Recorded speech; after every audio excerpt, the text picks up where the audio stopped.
Shalom, shalom, boa tarde. Hoje é dia 26 de Nissan, 5.783, 17 de abril de 2023. É a tarde com a Torá, trazendo a paraxá da semana e as suas leituras diárias. Nós estamos hoje no segundo dia da semana, é o segundo dia para o Shabat. Então, hoje nós estamos dentro da nossa segunda leitura. Esta semana nós temos aí uma dupla porção de estudos da Torá. Nós estamos na Paraxá Tazria, mais a Paraxá Metsorá. Tazria, conceber, Metsorá, o doente, aquele que está com Tsarat, a doença da linguinha comprida, lembra? Lashon Hará, a língua má, né? Então nós estamos aí na nossa segunda leitura no livro de Levítico, no capítulo 13, a partir do versículo 24 até o versículo 39. É a nossa aliá de hoje, a nossa leitura de hoje. Né? No meio da semana estaremos entrando aí na segunda paraxá desta mesma semana, Metsorá. Né? Tsarat, já aprendemos que é uma doença que não está mais em vigor com a destruição do segundo templo.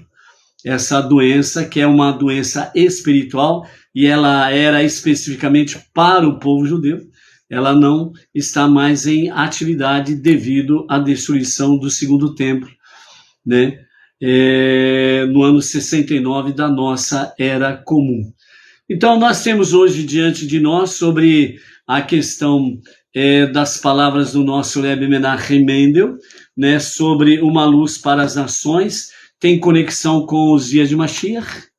Vamos ter uma palavra sobre a questão de Mashiach no dia de hoje, bem como também temos aí uma lição muito preciosa que nos fala sobre mudar você mesmo, né? Então nós vamos ver toda esta realidade aí diante do nosso dia de hoje, ok? O nosso compromisso como não-judeus está basicamente nas 7 leis de Noah, né? E isto é o primordial para nós.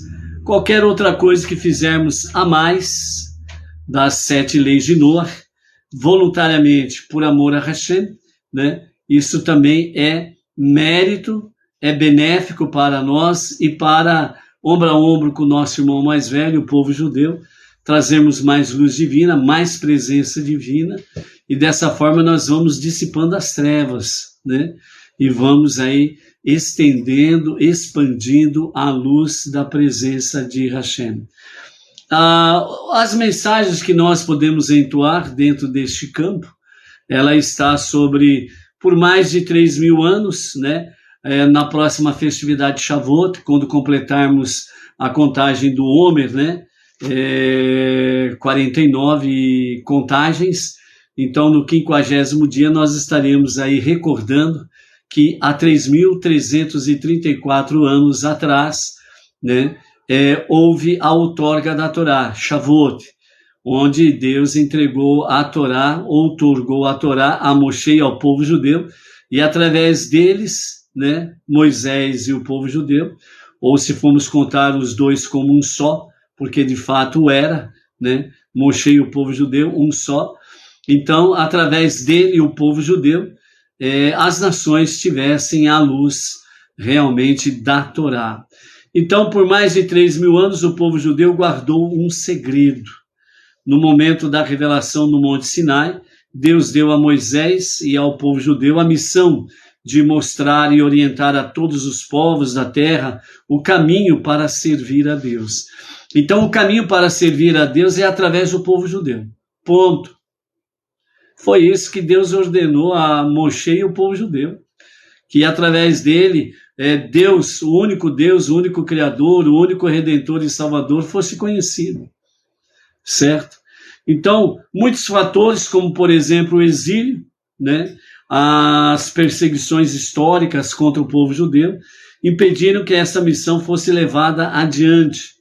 Hoje, como vivemos na era do pluralismo, e da liberdade de expressão, né? Que Deus não permita que tirem a liberdade de expressão dos povos, porque hoje existe uma retórica aí sobre vigiar, né, a liberdade de expressão, né? Então, que Deus não permita que os perversos consigam mudar essa história aí. Mas a liberdade de expressão, então o povo judeu, a pedido do seu líder espiritual, o Rebbe de Lubavitcher, o nosso Rebbe Menachem Mendel, abre suas portas e transmite a todo aquele que desejar a mensagem original de Deus à humanidade, entregue diretamente no Monte Sinai a Moshe e ao povo judeu, a outorga da Torá, os 5 primeiros livros da Bíblia, que é o fundamental, com todas as suas instruções, somente recordando que Torá, a sua tradução não é lei, mas a sua tradução é instrução. Então, Torá é instrução, é para instruir os povos. Maimônides, um dos grandes comentaristas e um dos grandes exegetas, né, judaicos da Torá, ele também diz: o judaísmo talvez seja a única religião que não é proselitista, ou seja, não busca novos adeptos ou novos judeus. O motivo é porque o judaísmo acredita no fato de que todas as pessoas e todos os seres foram criados com uma missão divina e são importantes para o Criador, justamente no contexto em que foram criados, né? Dentro desse aspecto aqui, o que Maimônides quer dizer é o seguinte: você nasceu no lar não judaico? Mas eu tenho certeza que eu tenho ascendência judaica. Baruch Hashem. Mas você tem como comprovar? Tem documento, etc e tal? Não. Então, não fique esquentando a cabeça com isso e nem patinando, nem perdendo tempo. Vai em frente na tua missão, na tua tarefa. Vai cumprir a tarefa. Como não judeu entre as nações, o Benei Noah, vai cumprir a sua tarefa. Deixe para Mashiach, na redenção final, ele é que vai separar as 12 tribos de Israel. E se você realmente é um judeu, ele vai dizer: você é da tribo tal, então junte-se à tua tribo. Pá! Aí você vai. E aquele que ele simplesmente disser: aqui estão as 12 tribos, o restante, quem são o restante? São as nações, os povos, que têm o mesmo valor para Deus, estão dentro do mesmo projeto, estão debaixo da mesma destra do mesmo e único Deus e Salvador. Então não precisa se preocupar com isso. Mas eu quero me converter. Mesmo recebendo a mensagem de que não é necessário isto para servir a Deus, ainda quer se converter? Então você quer fugir, na realidade, da configuração que Deus te fez. Você não está concordando com Deus. Você está dizendo: Deus, eu não concordo de ter nascido no lar não judaico, de ser um não judeu, não concordo com essa configuração tua, então eu vou corrigir o que o Senhor fez de errado. Eu vou fazer a conversão, pronto. Aí você faz a conversão. Se você acha que tem razão, tá aí.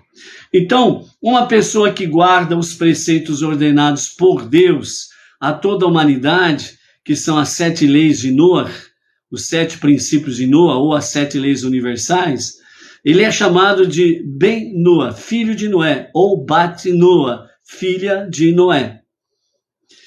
E esta pessoa, ela é amada por Deus, está cumprindo a sua missão neste mundo, está contribuindo ativamente para a redenção final e terá parte no mundo vindouro. Pronto!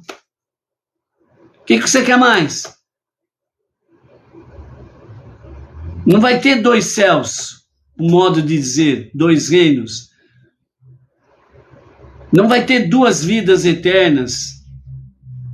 Ou simplesmente o mundo vindouro vai ser único. Ou você está dentro do mundo vindouro, Olam Rabá, ou não está dentro. Ponto. Então fica aí perdendo tempo, fica aí tagarelando, patinando, escorregando no sabão, que eu quero, que nem aquela criança mimada, eu quero me converter, eu quero fazer conversão. E não é por esse lado. Maimônides ainda diz. Além disso, um Ben-Noach, que assume para si a doutrina noética, ciente de que estas leis foram ordenadas por Deus a Moisés no Monte Sinai, tem o status. Que status o Ben-Noach tem? Todos os Ben-Noach têm. O status é um justo entre as nações. E tem um detalhe, em outro lugar, os nossos sábios falam que um não-judeu que abraça o monoteísmo com fundamento judaico e orientação rabínica, ele é comparado ao Kohen Gadol. O judeu, com exceção do Kohen Gadol, o judeu em si, ele não pode ser comparado ao Kohen Gadol. E o não-judeu que abraça o monoteísmo com fundamento judaico e orientação rabínica, ele é comparado como o Kohen Gadol. Ainda tem esse prêmio de consolação, se você quiser assim dizer, ou esse prêmio maravilhoso que Deus dá para os Ben-Noach. Então, se eu posso dar um conselho, como os nossos mestres dão, se você pode aceitar o conselho, tire o foco da conversão e coloque o foco na sua missão como Ben-Noach, para ombro a ombro com o seu irmão mais velho, o povo judeu, cumprir a tarefa suprema para a qual nós estamos aqui, transformar este mundo para ser a moradia de Deus. Aqui haverá a redenção final e a transformação total para o Olam Rabá, o mundo vindouro. Entendeu? É isso daí. O nosso Rebbe de Lubavitcher, o nosso Rebbe Menachem Mendel, ele também comenta sobre isso daí. Ele diz assim, ó, de acordo com várias profecias, na era messiânica todos os povos se voltarão para Deus de Israel e buscarão junto ao povo judeu orientação e direcionamento. Isso está nas profecias. Como diz Zacarias capítulo 8, versos 22 e 23, e virão muitas nações e povos extremamente numerosos procurar o Deus dos exércitos em Jerusalém e buscar a face do Eterno. Assim disse o Deus dos exércitos. Naqueles dias segurarão 10 homens de todas as línguas dos diferentes povos nas bordas das roupas do judeu e dirão, iremos com vocês, pois Deus está com vocês.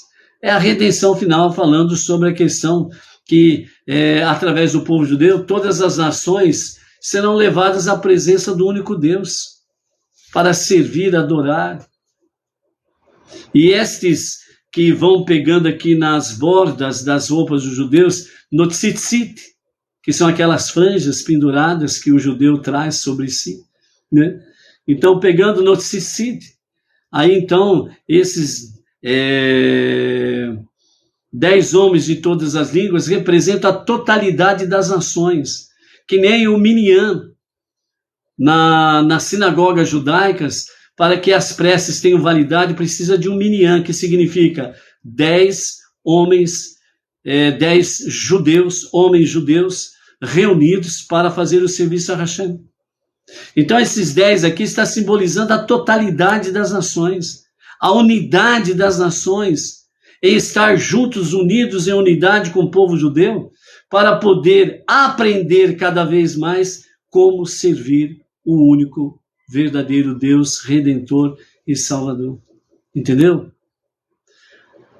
E também dirão muitos povos, vamos subir ao monte do Eterno, Jerusalém, não é em Meca nem em Roma, a casa do Deus de Jacó, para que nos ensine os caminhos do Eterno, para que possamos seguir sua direção, pois de Sião sairá a Torá e a palavra do Eterno de Jerusalém. Isaías capítulo 2, verso 3. É de Jerusalém que vai sair a palavra divina para todas as nações, não vai ser nem de Meca nem de Roma, ou de qualquer outra capital que se intitule como capital espiritual do mundo. Só uma, Jerusalém. Porque Deus escolheu Jerusalém para ali fazer habitar o seu nome. O grande templo que foi destruído pelo general Tito, o Império Romano, o exército romano no ano 69 da nossa era comum.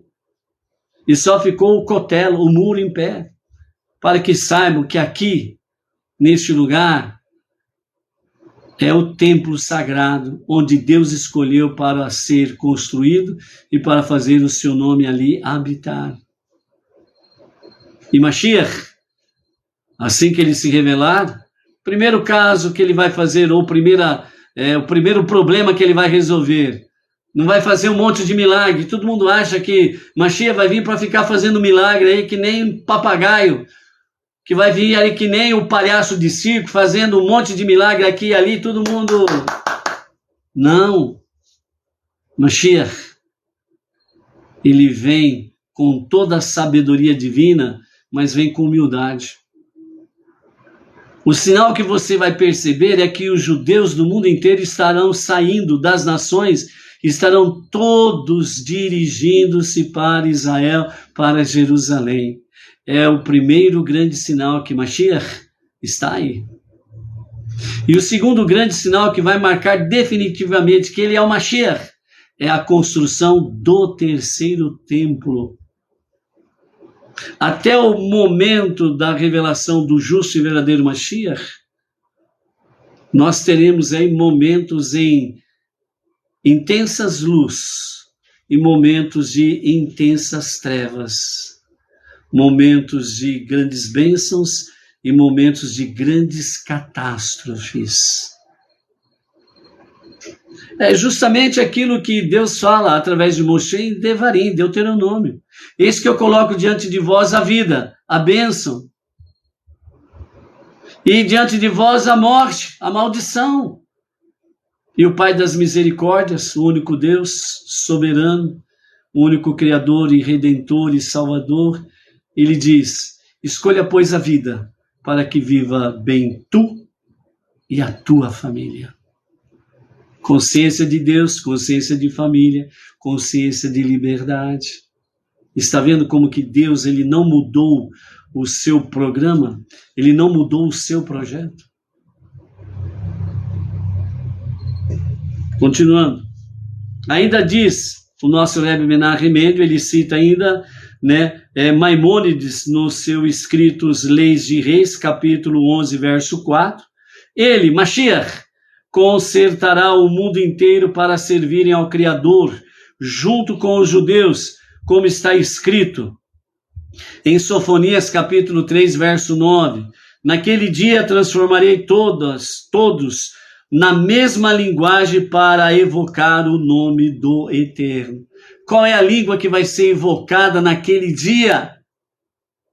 Não é o português, não é o inglês, não é o russo, não é o latim, não é a linguagens e os demais ditos do próprio Oriente Médio, dos quatro ventos da terra, mas a única linguagem com a qual Deus se revelou de forma preciosa a Moisés, ao povo judeu e às nações, no hebraico, a língua santa, Lashon Kadosh.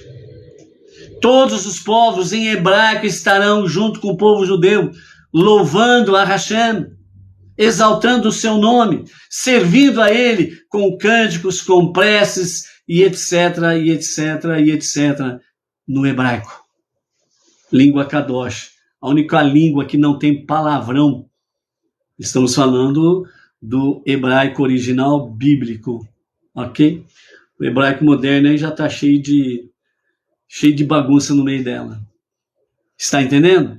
Então essa é a razão, amados. Estamos vivendo em um período onde a redenção é iminente e o crescimento intenso que temos acompanhado do movimento noético, os não-judeus, deixando as suas religiões, deixando as suas fés seculares idólatras e cada vez mais vindo para o monoteísmo com fundamento judaico e orientação rabínica. É um dos sinais evidentes da proximidade da revelação de Mashiach. À medida que o movimento Benei Noah vai crescendo, é motivo mais. Mashiach, ouça os passos de Mashiach. Ele está aí. Não é tempo mais para você perder aí com bobagem. Procure conhecer com fundamento judaico o que é o monoteísmo, com orientação rabínica, o que é os dias de Mashiach. E não ficar patinando no sabão. Portanto, todos aqueles que assumem a conduta noética estão contribuindo de forma ativa para a revelação de Mashiach. E aí vem você, eu quero me converter, eu quero. Você está precisando de umas boas chineladas. Lembra antigamente quando o filho ficava birrento, batia o pezinho, eu quero. Mamãe falava, tem um remédio perfeito para você. Passava a mão na chinela e pá, acabou a doença. Acabou a frescura. Lembra disso? Quem é mais velho entende o que nós estamos falando aí, né? Então muitas vezes está precisando de uma chinelada. E Deus dá a chinelada, mas as pessoas muitas vezes parece que estão aí tão insensíveis às realidades espirituais que leva chinelada e não aprende ainda, né? E aí, ó, fica cuidado, hein? Porque na hora que ele mudar pra vara, e se a vara não resolver, aí ele vem com cajado, aí vai quebrar a perna. Melhor aprender com as chineladas, que ainda é vantagem. Tá bom? Então é isso daí, amados. Vamos já falar mais coisas aí. Vamos mandar o nosso shalom para a Miriam Oliveira Vidal, de Serra do Mel, lá do Rio Grande do Norte. O Gustavo Borges, de Florianópolis, Santa Catarina. O Abel Secon, de Chapecó, Santa Catarina. Santa Catarina está presente aqui, firme. João Bosco, Igarapé Grande, lá em Maranhão. Fernando Martins, do Cape Cod, né, dos Estados Unidos. Não sei onde fica isso. Eu só sei que está identificado dessa forma aí, como uma das pessoas que estão curtindo aí a tarde com a Torá, né? Então é o Fernando Martins, de Cape Cod, Estados Unidos. A Flávia Barbosa, de Itaguaí, Rio de Janeiro. A Ima Albrecht, de São Paulo, capital, né? O Flávio Vieira Ribeiro, São Paulo, capital. Temos aí o pessoal do grupo Filhos de Noé, que tem como a administradora Fernanda Ramos, né? Do grupo Benei Filhos de Noé. Entre eles temos aí o Marcelo Cachoeira, Foz do Iguaçu, Paraná. O Magno Martins, Goiânia, Goiás. A Fernanda Ramos, né, administradora do grupo. A Nayara Oliveira, do Rio de Janeiro. A Dúlia Paloma. Lorival André, de Teotônio Vilela, Alagoas. Vilcélio Roberto Scarpim, de Campo Largo, Paraná. Sebastião Lacerda Barros, Santa Cruz, Rio de Janeiro. Sandro Alcobaça, São Paulo, capital. César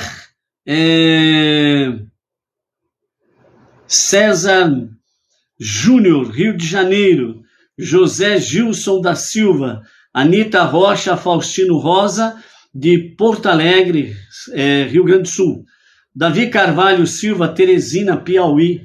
Arnaldo Silva, também de Piauí. Sebastiana Riverleia, Cacoal, Rondônia. Esse aqui é o pessoal do grupo no Facebook, Benei Noa, Filhos de Noé, com a administração de Fernanda Ramos. Agora o grupo Histórias Judaicas, né?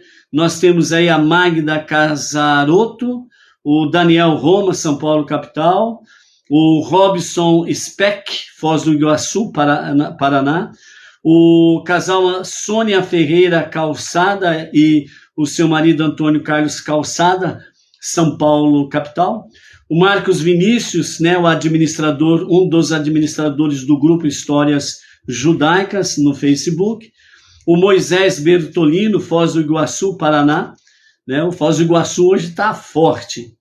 O Anderson Tomari, Rio de Janeiro. Selma Castro, Marilene Diniz, Rio de Janeiro sempre forte. A Cristiane Marchandi, da cidade de Delaware, acho que é isso que fala, mas não é, eu tenho certeza que não é desse jeito, mas é lá de Ohio, lá nos Estados Unidos, né? A Cristiane Marchandi, né? Pelo menos está escrito assim, Marchandi, né? Maria Cristina Arrebola, São Paulo, capital. Janiel Oliveira, matriz da Camaragibe, ou Camaragibe, um negócio assim, lá de Alagoas. O Celso Ventura, Rio de Janeiro. a Conceição Alvarez, Valinhos, São Paulo, o Paulo Viana, também consta assim como Poli, Costa Sul da Inglaterra, né? Então, à tarde com a Torá, viajando longe, né? Costa Sul da Inglaterra, Ohio, Estados Unidos, né? Quem mais que nós falamos aqui também? Outro aqui, tá. Então, tá viajando longe, hein? Baruch Hashem aí, né? O Cap Code lá, né? Dos Estados Unidos lá, né? Então, o João Luiz Martins, do Rio Grande do Sul, é o grupo Histórias Judaicas, né? Que tem aí um dos administradores, o Marcos Vinícius, né? E para nós finalizarmos essa relação aqui, vai lá para Santa Catarina. Ô, Santa Catarina! Roselita Borda, da cidade de São Francisco do Sul, né? A Roselita Borda também, né? Mandamos aqui, né? É a tia do nosso Lindolfo, lá de Joinville, Santa Catarina, né? Então, shalom, shalom para esses amados aqui, ok? E também nós temos aí, né, o Ezequias Zeca. Ele está explicando aqui, Capcode foi financiado pelo Belmonte Companhia. Aí já mudou tudo aqui, já não vejo mais nada, tá bom, Ezequias? A Vani Ivonete Maria da Silva, Recife, Pernambuco. A Eunice Lorete Bezerra, Rio de Janeiro. Luciana Rodrigues. Quem mais está por aí? Deixa eu ver aqui. Quem é aqui? Vamos lá. O Roberto Andrade, lá de Paraguaçu Paulista, né? A Vani Ivonete já foi. A Mira Costa da Costa, Belém do Pará. Baruch Hashem. Temos aí o... Epa.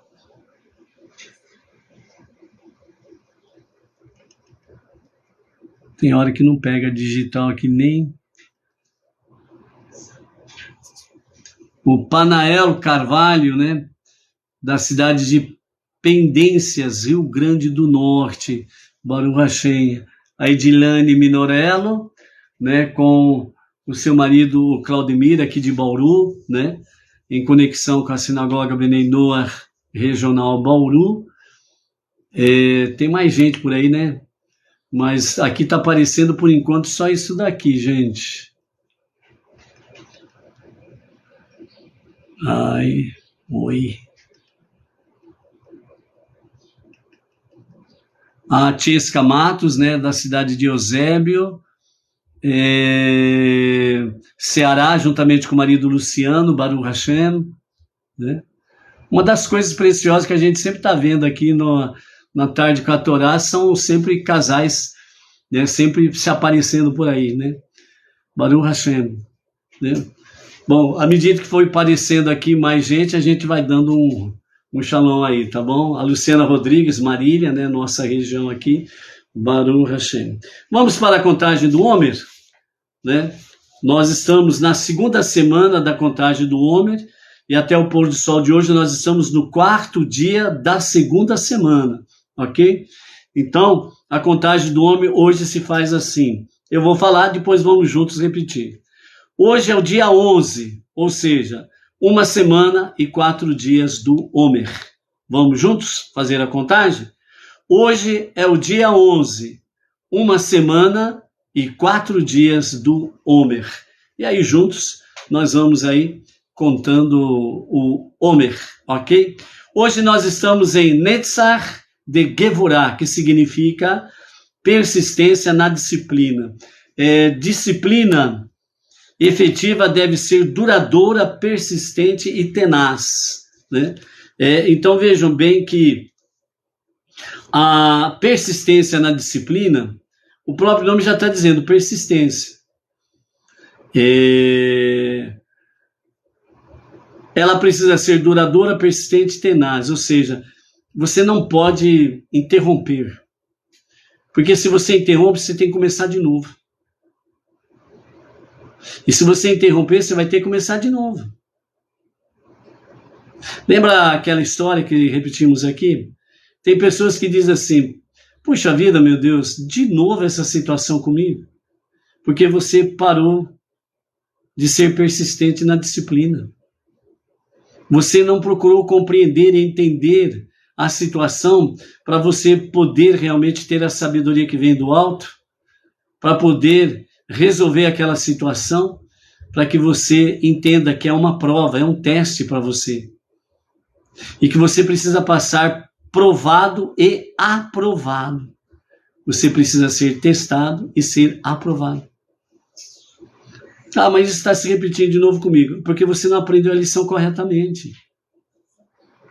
Como que Deus ele vai te confiar um nível universitário se você não passar pelas primeiras etapas?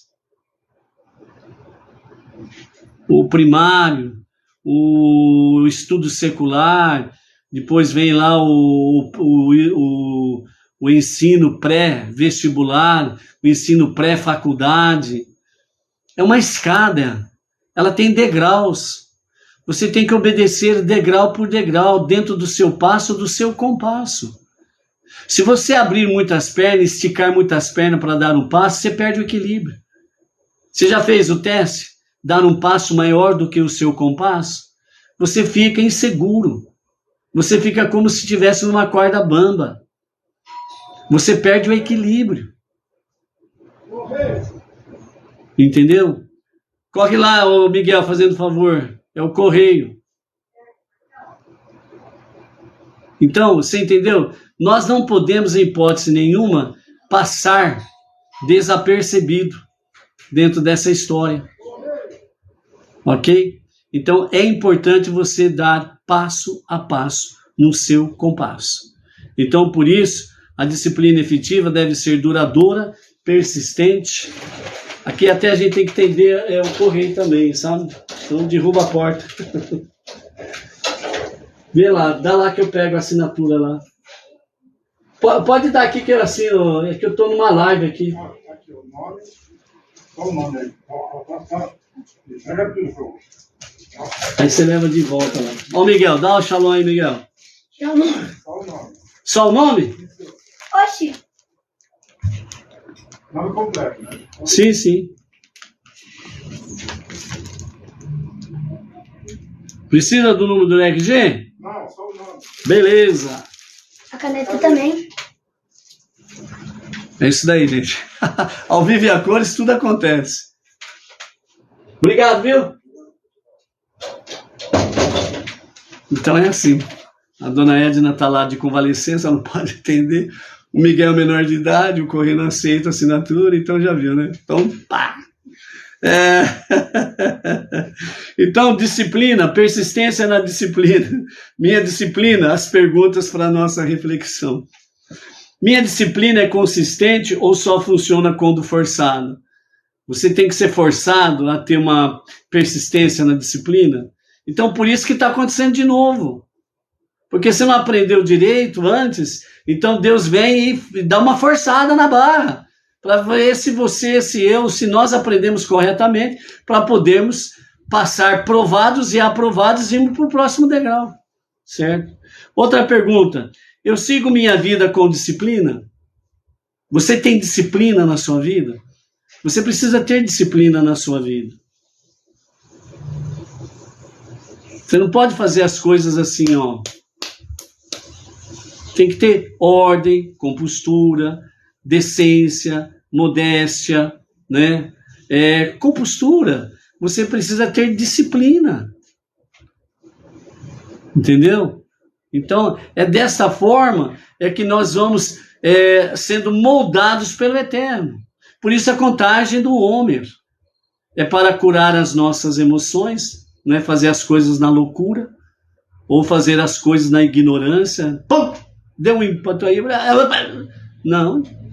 É inteligência, intelecto e coração, tendo equilíbrios.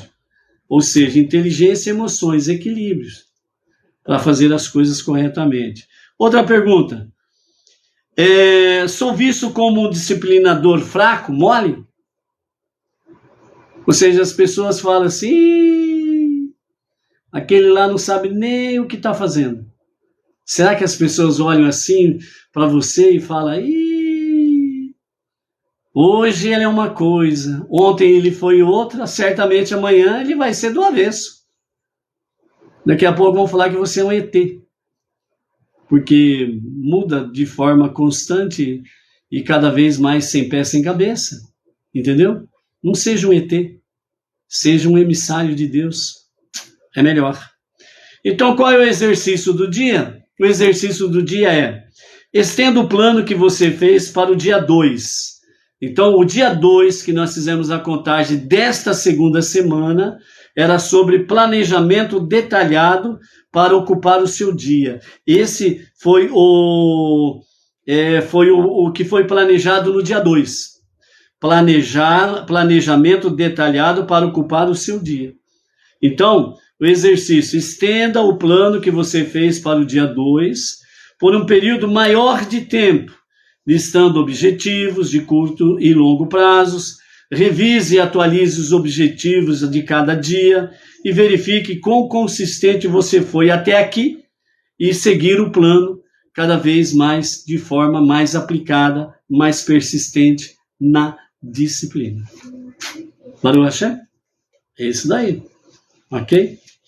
Então vamos lá. Vamos para a nossa aliada de hoje, né?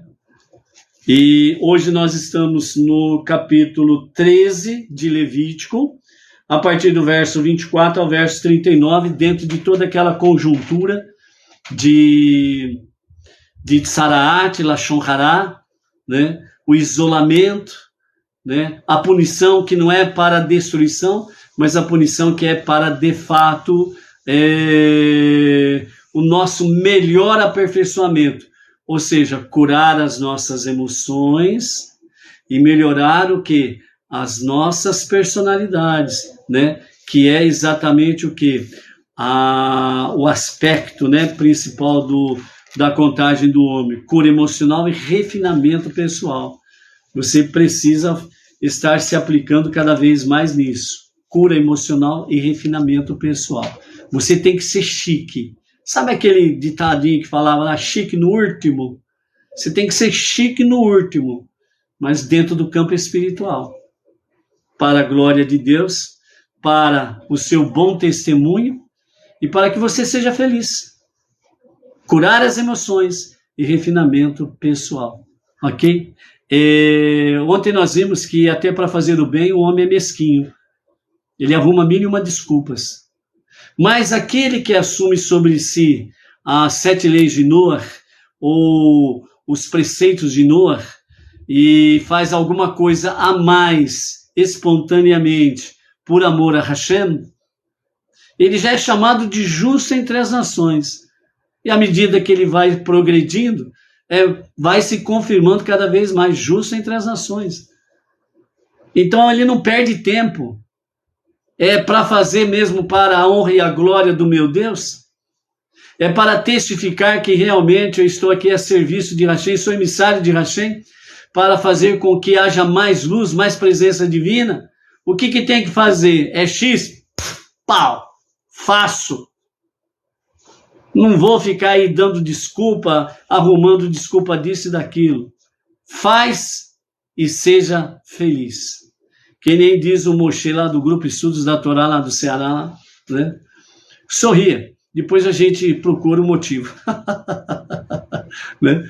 Então, por isso o Moshe lá, o Marcos, né? Ele sempre fala, né? É Torá na veia, no corpo e na alma, né? E vamos em frente. Então é isso daí, gente. Tem que ser isso daí mesmo, né?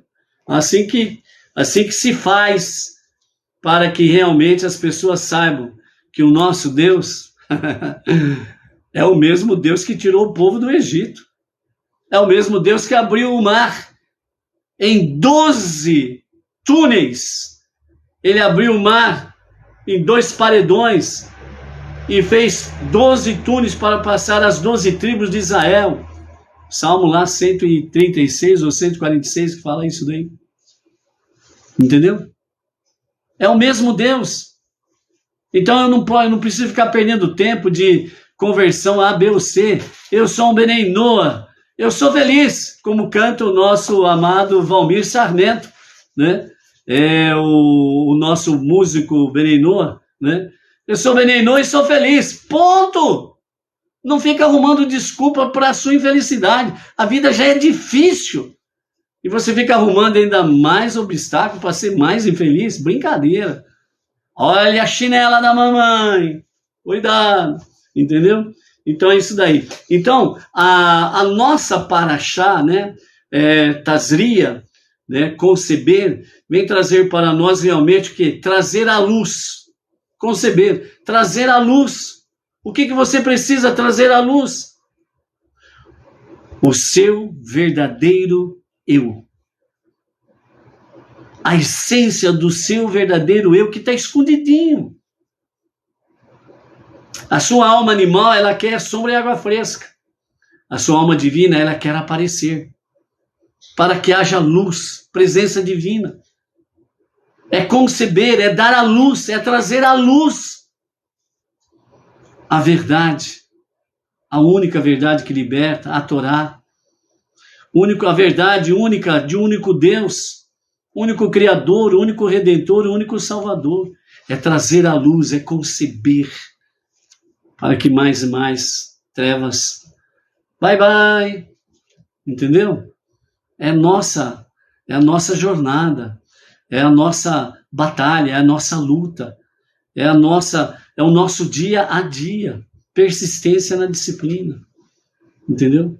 Então, por isso, segundo os nossos mestres do Hassidismo, eles falam assim, nós poderíamos ser tentados a pensar que, se um judeu tem um status espiritual muito baixo, a ponto de ele merecer ser removido da comunidade, o isolamento, como uma pessoa com tsaraat, então sua identidade como um judeu perdeu seu significado. Qual o significado de ser judeu se ele tem que ser isolado? Perdeu a sua essência. E até mesmo os mandamentos, as mitzvot, que ele executa são de baixo valor, já que com certeza elas foram feitas com motivos impróprios. Então veja bem, dentro do Hassidismo, falando a partir do povo judeu, lição para nós, aprendizado para nós. Se o judeu ele precisa ser removido do meio da comunidade, ele precisa ser separado da comunidade por causa do seu Lashon Hará, e ele tem que ficar isolado, ele perde a sua essência, a essência de consciência de Deus, consciência de família e consciência de liberdade. Consciência de Deus, o Deus que os tirou da terra do Egito, da escravidão. Consciência de família, o povo judeu é uma família. Consciência de liberdade, Deus libertou do Egito para que livres possam servir ao único Deus. Quando se perde consciência divina, ou consciência de Deus, consciência de família, consciência de liberdade, perdeu tudo. Então ele vai ter que ser isolado por causa do seu Lashon Hará. Ele desvaloriza tudo isto por causa da língua. E se ele faz isso e tem que ser isolado, perdeu a sua essência. Ele perdeu aquilo que é primordial.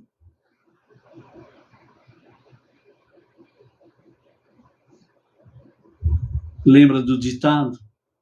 Precisa perder para aprender a dar valor? É necessário isso? Continuando. Assim a Torá nos ensina aqui que até mesmo se uma pessoa é afligida com tsaraat, a doença espiritual, lhe sendo exigido sair do acampamento, né? Não obstante, a Torá ensina duas coisas aqui. Primeiro, como a Torá se preocupa com as posses de um judeu, nós adiamos a inspeção para ajudá-lo. Ou seja, mesmo ele pecando, errando, mesmo ele estando já com o início de tsaraat, a doença espiritual por causa da maledicência, Ainda a inspeção ela é retardada. Era para hoje, não, adiamos para amanhã. Por quê? Para dar tempo da consciência de Deus, consciência de família, consciência de liberdade, para ver o que? Techuvá. Qual era o remédio para Tsaraat? Qual era o remédio para curar esta doença? Não eram remédios seculares nenhum. Era apenas a Techuvá, um retorno a Deus para um verdadeiro e genuíno arrependimento. Este era o remédio. Então, até mesmo antes de ser isolado, antes de ser punido, ainda Deus orientava os responsáveis, os Kohanim, a retardar a inspeção, para ver se aquele fulano entrasse na Techuvá, um retorno a Deus para um genuíno e verdadeiro arrependimento. Ou seja, Deus ainda ele estende, ele é longânimo, ele vai além da sua própria paciência para que o ser humano possa fazer Techuvá.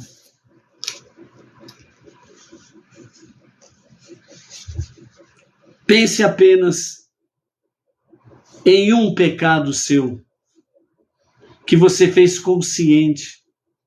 Pense apenas em um erro que você cometeu consciente. Se Deus tivesse te punido naquele momento, você estaria aqui hoje? Certamente que não. Porque você teria virado pó. Por isso, o nosso Deus é chamado de o Pai das misericórdias. Plural. Misericórdias. Entendeu? E dessa forma, a sua baixa posição, né, que indica uma baixa posição espiritual, então a sua identidade como judeu permanece forte. Então, a identidade não se perde. Então, por isso, retardar a inspeção para a punição, para que essa identidade judaica no judeu seja forte. Eu sou um judeu. Eu fui resgatado do Egito. Eu fui liberto da escravidão. O meu Deus, por amor de mim, ele abriu o mar, dividiu em 12 túneis a passagem para as 12 tribos de Israel. Ele fez chover maná dos céus. Ele fez com que uma rocha nos acompanhasse em todo o caminhar, para que não nos faltasse água. Quantas e quantas vezes ele se mostrou um Deus misericordioso para comigo. Então isso era para quebrantar, fazer com que o coração e a alma do judeu seja de fato quebrantada, contrita, para uma verdadeira Techuvá. E é o aprendizado para nós. Porque se você refletir muito bem sobre isso hoje, você vai ver esta realidade com você. O quanto que Deus foi misericordioso, paciencioso, maravilhoso com você. E a segunda questão, suas mitzvot ainda têm valor genuíno, a ponto de nós adiarmos a inspeção para lhe permitir observar uma festa ou a mitzvah de um banquete, de um casamento. Então a inspeção também ela é retardada. Não tem motivo nenhum. Eles arrumam motivo para retardar a inspeção, para a punição. Tem alguma festa de casamento aí? Ele que vá na festa de casamento. Deixa ele ir na festa do casamento. Não vamos lá jogar ele para o isolamento, não. Tem alguma festividade a Hashem? Vamos deixar ele participar. Isso vai ajudar com que ele faça Techuvá. É o que Deus tem feito conosco no nosso dia a dia. Entendeu? Então, por isso, realmente, o nosso Deus é maravilhoso. Ok? A grande jogada que tem aqui é o mudar você mesmo. Esta é a grande jogada.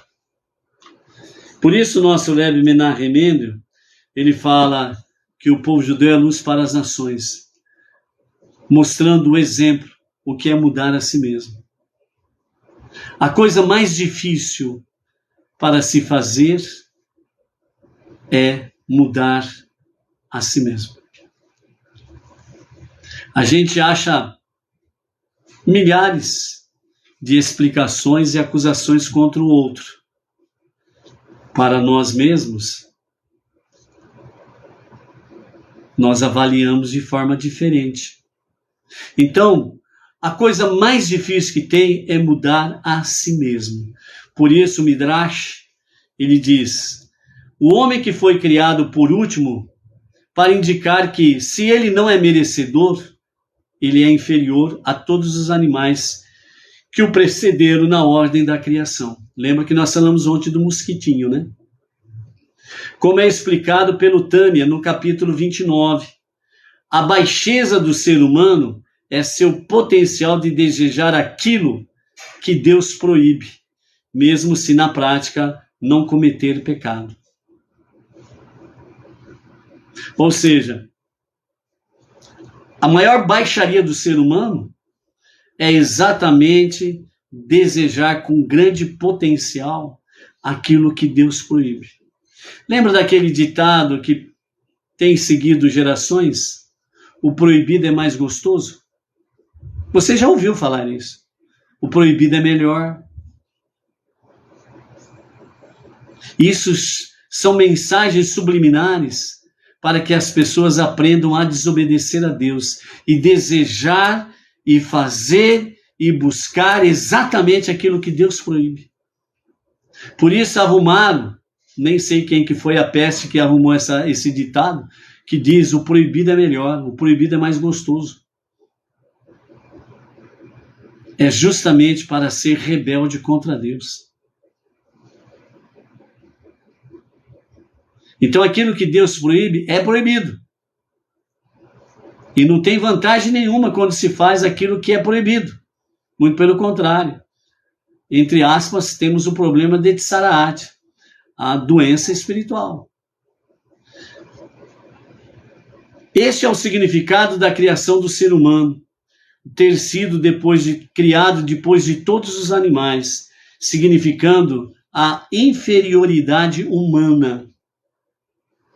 Porque somente o ser humano que tem o poder de dizer não a Deus, de se rebelar contra Deus. As demais obras da criação seguem o dito divino. Até o mosquitinho segue o dito divino. Mas o homem não. O homem ele pode dizer sim ou não para Deus. Por isso, a coisa mais difícil é mudar a si mesmo.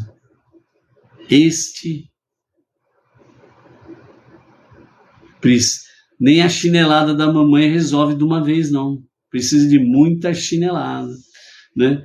Pois os animais não kasher e feras selvagens jamais podem ir contra a sua missão divina. Jamais eles podem desobedecer a Deus, porque eles foram criados exatamente para aquela finalidade. Então eles não podem ir contra a sua missão e o propósito da sua existência. Já o ser humano pode ser levado e atraído mais facilmente a comportamentos contraditórios à vontade de Deus. Mudar a si mesmo é o mais difícil.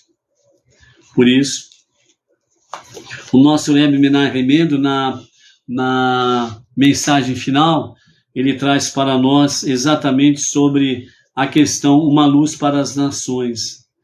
Então nós temos aí, se a Tsaraat cobriu toda a sua carne, ele não está impuro.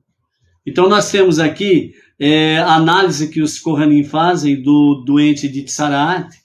Quando a doença se manifesta, ou se manifestava no judeu, ele era considerado impuro, imundo.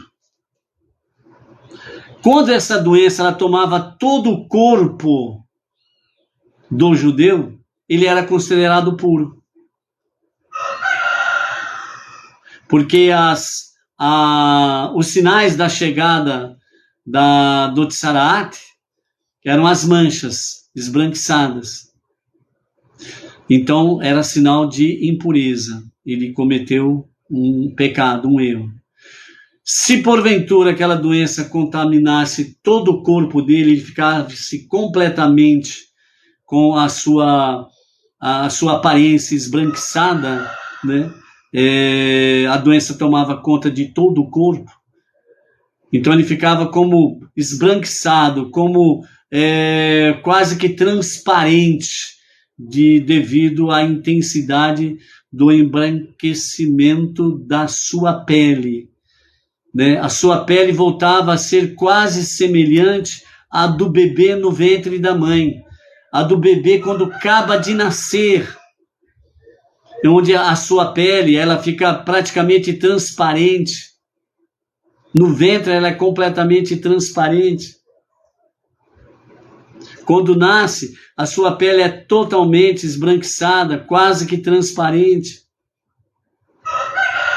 Então, quando isso acontecia no corpo do Metsorá, do doente, ele era considerado puro. Ele estava ritualmente puro. Então, nesse sentido aí, né, fala que esse tipo de ação da doença, ela fazia com que praticamente quase que todo o interior do ser humano ficasse exposto, transparente com a sua pele, e poderia ser visto os seus órgãos, etc. e tal. Então ele ficaria transparente aquilo que acontecia no ventre da mãe. Então, nesse sentido, os nossos mestres falam que para ser revelado o interior, o aprendizado espiritual, aquilo que está no seu interior, ele precisa ser transparente, ele precisa ser revelado. Por isso que o Metsorá, o doente, quando ele estava com o seu corpo totalmente tomado pela enfermidade, ele era considerado puro, porque ele voltava praticamente à sua pele de origem, de nascimento, quase transparente, quase podendo ver os seus órgãos internos, etc. e tal. Então, trazendo para o âmbito espiritual, né, o nosso Rebbe fala, trazer a luz para fora, trazer a dimensão espiritual para fora, trazer a presença de Deus para fora, trazer Mashiach para fora, para se revelar no meio desta geração. E dentro desse sentido, então, o nosso Rebbe fala, os sinais sustentam que, os sábios, melhor dizendo, sustentam que um dos sinais da iminente chegada de Mashiach é a constatação de que o governo tornou-se herético. Esta ideia faz referência à lei segundo a qual, se a Tsaraat cobrir todo o corpo, a pessoa não é impura. Podemos considerar que os governos do mundo poderiam tornar-se heréticos de uma destas maneiras. Primeiro, a forma negativa é que a heresia infecte verdadeiramente todos os governos do mundo. E a segunda forma positiva, que a verdade da Torá se torne tão evidente por si mesma a ponto de ser reconhecida universalmente, e que todos os governos que não se submetam às suas leis sejam considerados heréticos. Então, o nosso Rebbe Menachem Mendel fala que uma dessas duas características é o que vai acontecer. Temos esperança, diz o nosso Rebbe, de que a redenção ocorra da segunda forma, ou seja, a forma positiva, em que a verdade da Torá se torne tão evidente por si mesma a ponto de ser reconhecida universalmente, ou seja, os governos se tornam justos. Ok? Então a esperança é para que a redenção ocorra dessa segunda forma. Os governos não sejam heréticos, certo? E é por isso que nós rezamos, diz o nosso Rebbe Menachem Mendel. Por isso é imperativo que o povo judeu estimule as nações do mundo a cumprirem aqueles mandamentos, as 7 leis noéticas. Está vendo a importância nossa, na nossa configuração entre as nações? Como é importante esse momento de nós estarmos entre as nações? Que a Torá considera ser a obrigação das nações. Quando o mundo não judaico reconhecer que a Torá é a única base possível para um comportamento ético e uma justiça moral verdadeiros, passará a apreciar e valorizar o povo judeu como a vanguarda da justiça, da moralidade e da paz universais. Tudo isto vai preparar o caminho para a máxima da redenção, a redenção messiânica, a redenção final com Mashiach, sendo o rei dos reis dos reis. Então, amados, a nossa Parashá de Saraat, ela tem conexão com Mashiach.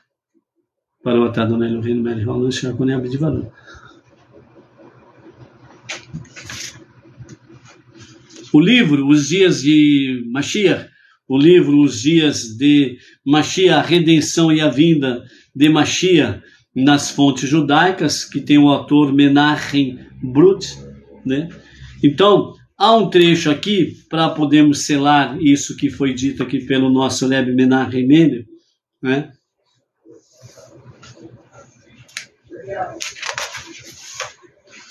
Onde que... aqui. Então, vejam bem, amados.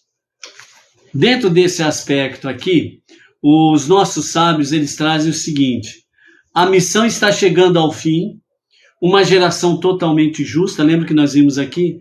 Governos totalmente heréticos ou totalmente justos, ok?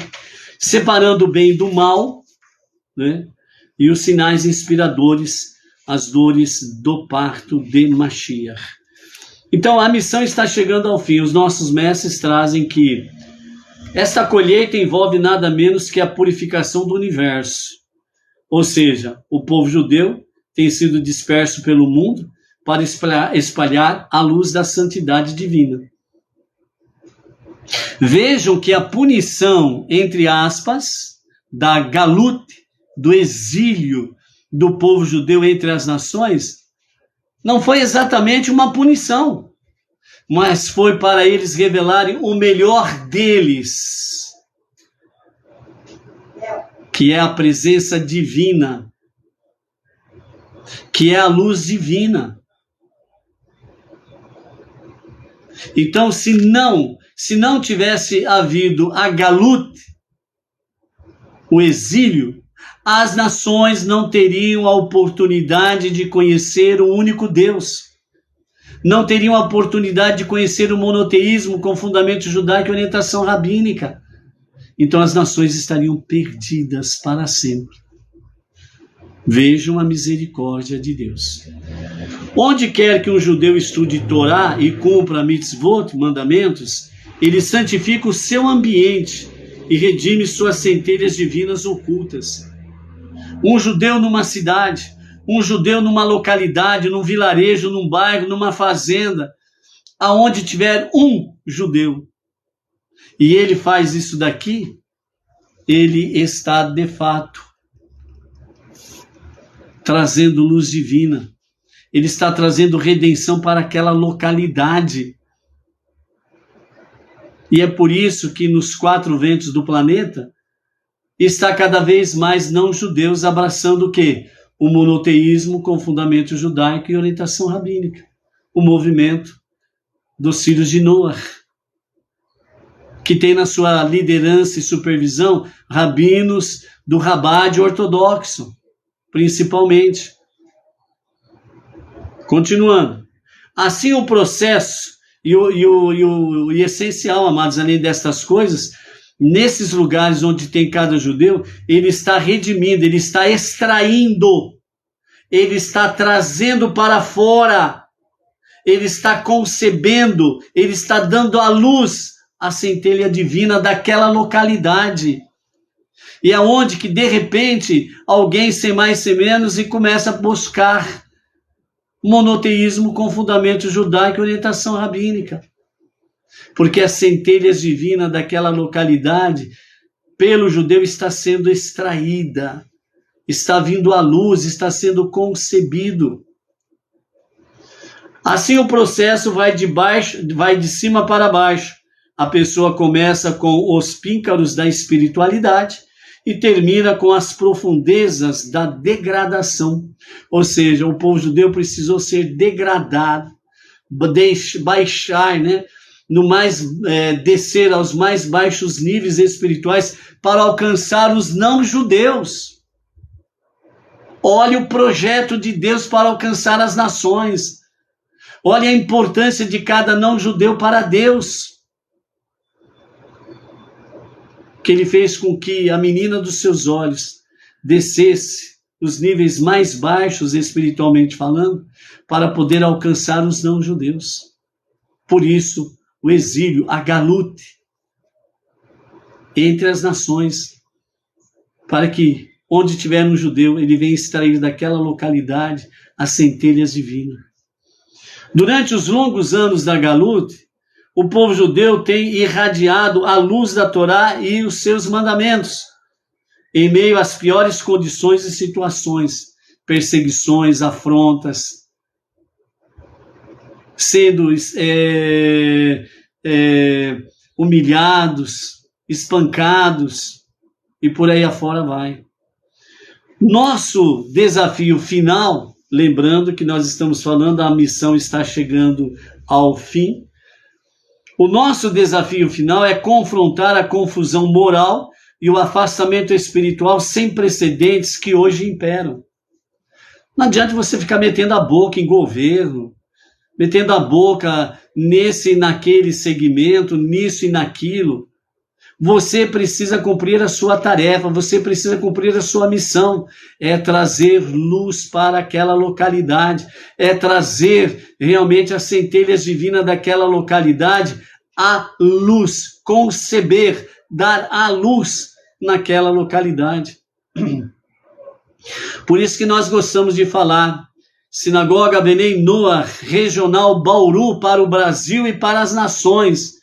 Pela graça bendita de Hashem, temos conseguido, de uma certa forma, levar para Bauru e região, para o Brasil e para as nações, esta verdade, através de A Tarde com a Torá, através do Kabbalat Shabbat, as lives que nós fazemos toda sexta-feira à noite, e assim sucessivamente. Estamos indo. Você precisa somar conosco para sermos mais fortes e vencermos realmente esse império do mal que está aí solto. E isso está em todas as nações. Ok? Então, confrontar a confusão moral e o afastamento espiritual sem precedentes que hoje nós contemplamos aí. Você não pode ficar isento, você não pode ser omisso e você não pode se esconder. Você tem que dar sua linda carinha à tapa para cumprir a missão. Então, quando os judeus percorrem o caminho da fé, eles não são assustados pelas trevas de Ikveta de Meshicha. Ikveta de Meshicha, que significa os passos de Mashiach. Os passos de Mashiach traz a flor da pele as ações das trevas. Porque ela sabe que o seu momento está chegando ao fim. Então eles entram em desespero e cometem barbaridade, por aí afora vai. Os passos de Mashiach, Ikveta de Meshicha, os passos de Mashiach, é assombroso. Tem sábios que dizem assim, eis que os dias de Mashiach virá, não espero para agora, não quero ver. porque são dias intensos e tensos, onde calamidades estarão acontecendo e não tem como se evitar, seja em qualquer campo. O antídoto é o estudo da Torá, é o estudo das 7 leis de Noa, suas ramificações, é a nossa techuvá diária, são as nossas preces diárias, é a nossa tzedakah, atos de bondade, caridade, ofertas, dízimos, doações, etc. e etc. Este é o nosso antídoto para nós não sofrermos esse momento tenso da escuridão que antecede a iminente revelação de Mashiach. Porque de um lado teremos a intensa escuridão, mas de outro lado teremos a intensa luz da presença de Deus. É a pessoa que vai escolher que lado vai ficar. Entendeu?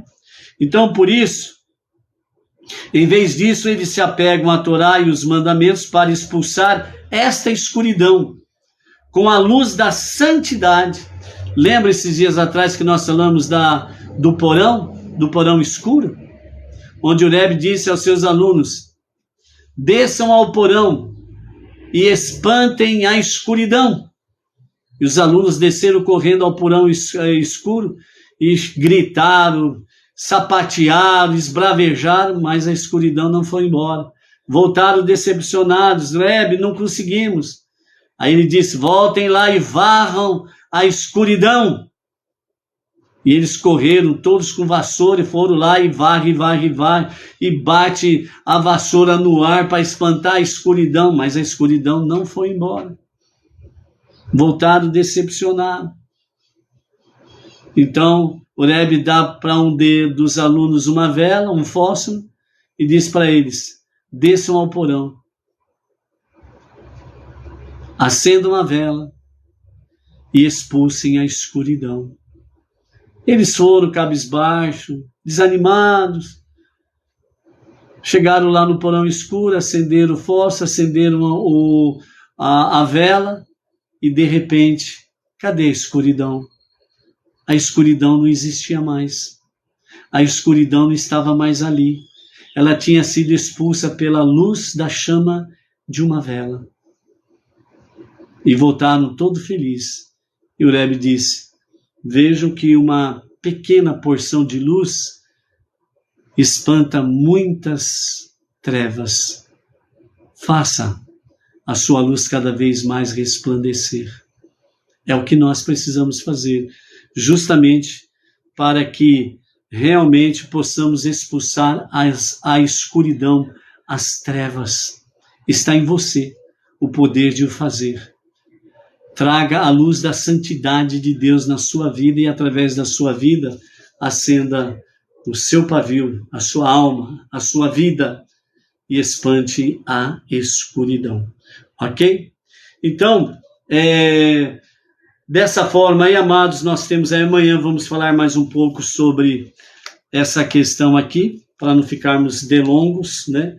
E não esqueçam que espantar a escuridão está em você, aonde você está, na sua localidade, aonde você possa chegar. Você tem poder de expulsar a escuridão. Estamos sim, como diz os nossos sábios, a nossa tarefa está chegando ao fim. Vamos continuar ombro a ombro com o nosso irmão mais velho, o povo judeu, a trazer mais luz divina, mais presença divina, dissipando a escuridão, as trevas. Nós temos a capacidade de fazer realmente, revelar, trazer à luz o único Deus, a sua Torá, as 7 leis de Noa e os seus mandamentos, para que mais e mais haja luz, haja presença divina, e nós possamos ficar do lado bom dessa história, do lado da luz, assim como o povo judeu não tem medo das trevas que se apresentam na sequência dos passos de Mashiach. À medida que os passos de Mashiach vão andando, atrás vão ficando trevas, porque elas vão ser completamente dissipadas.